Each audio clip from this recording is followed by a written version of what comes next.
Why do these aches and pains keep coming back? I didn't do anything. We hear that all the time. I'm Dr. Matt Wise from the Joint Chiropractic, and I want to talk to you about why we have chronic aches and pains. Well, unfortunately, the simple fact of gravity and stress is enough to cause a lot of our aches and pains. We don't necessarily need a big incident. The reason that happens is that gravity and stress pull on us all the time, and that causes the joints to stop moving or stop moving correctly. And when a joint isn't moving correctly, it's going to swell. So that swelling or that inflammation accumulates and eventually starts to press on the nerves. Now, it usually builds up for quite a while before we feel it. Sometimes there can be some sort of last straw incident, like bending over to pick up a sock or something like that. But usually those problems, that inflammation is built for quite a while before we feel it.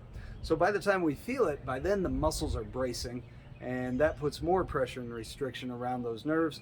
And at this point, this problem becomes a vicious cycle.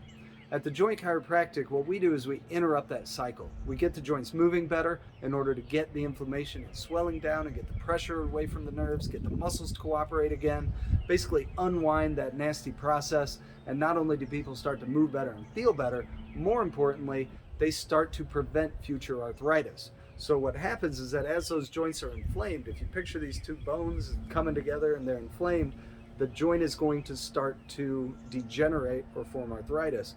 The bones start to spur and it gets pretty nasty. Well, if we keep our spine adjusted, we can prevent that arthritis and that degeneration from forming and from spreading.